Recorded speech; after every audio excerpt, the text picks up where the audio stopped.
Hi திரைப்பட ரசிகர்களே, இன்று சூப்பர்மேன் 2025 என்ற அதிரடியான உலகில் நுழைகிறோம்.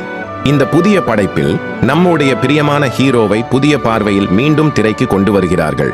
அவரது பிறப்பு கதையை புதிதாக அணுகுவதோடு கிளார்க் கேண்ட் மற்றும் சூப்பர்மேன் என்ற இரட்டை அடையாளத்தின் சிக்கல்களையும் ஆராய்கிறது. இந்த படத்துல பூமியை காக்கும் பொறுப்பை ஏற்றுக்கொள்ளும் கிளார்க் தன்னை முழுமையாக புரிந்து கொள்ளாத உலகில் இடம் பிடிக்க போராடுவதை காண்கிறோம். கதையின் போக்கில் அவரது வலிமையை மட்டுமல்ல, அவரது ஒழுக்க நெறியையும் சவாலுக்கு உள்ளாக்கும் புதிய மிக வல்ல எதிரியை அவர் சந்திக்கிறார்.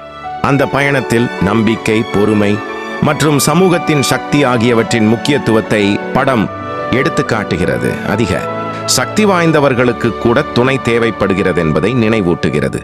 அற்புதமான காட்சிகள் மற்றும் இதயத்தை தொடும் கதை நடையுடன் சூப்பர்மேன் 2025 இன்று காலத்திற்கு ஏற்ப வீரத்துவத்தின் சாரத்தை அழகாக பிடித்து காட்டுகிறது. இந்த பார்வை பிடித்திருந்தால் மேலும் திரைப்பட அப்டேட்கள் மற்றும் கலந்துரையாடல்களுக்கு தொடர்ந்து இணைந்திருங்கள். பார்த்ததற்கு நன்றி.